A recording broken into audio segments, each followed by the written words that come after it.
Let's start with you telling me a bit about your musical background and experience. Sure. So these days I wear two hats in terms of what I do as a musician.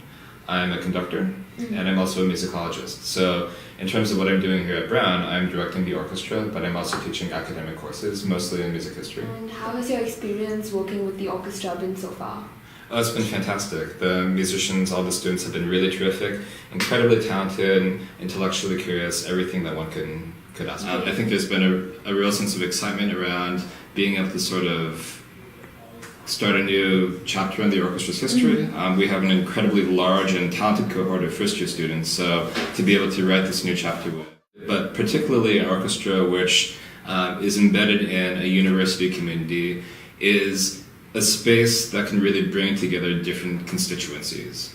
So on the one hand, it's a place where people who are already involved in music can find a place to work together, be it composers who might have the opportunity to work on new music together.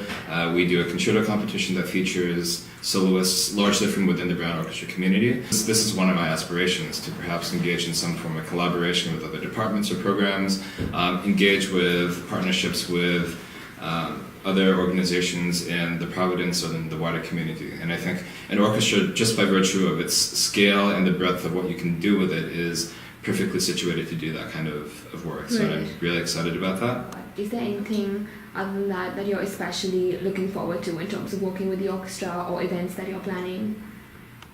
Well, one event which we have on the docket for this spring, we're working to bring a clarinetist named Kinan Azmi. He's a Syrian composer and clarinetist who's performed with the Silk Road Ensemble in Yo-Yo Ma.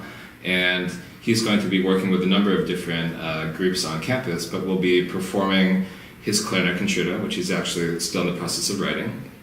And it will be the East Coast premiere because he's doing the first concerts in February with the Seattle Symphony, and then he's coming out to Providence and we'll be doing it with him the next month, so that's exciting. If you could end with you telling me perhaps a few fun facts about yourself that people may not know.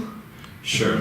My claim to pop culture fame is that I was actually on screen in the first season of Mozart in the Jungle. Oh, wow. Right, because the orchestra that I work with in New York provided a lot of the on-screen orchestra for that show. And I was only in the first season because I happened to be on sabbatical that semester, and I could spend 16-hour days on set, but it was fun to be able to say that I was a part of that.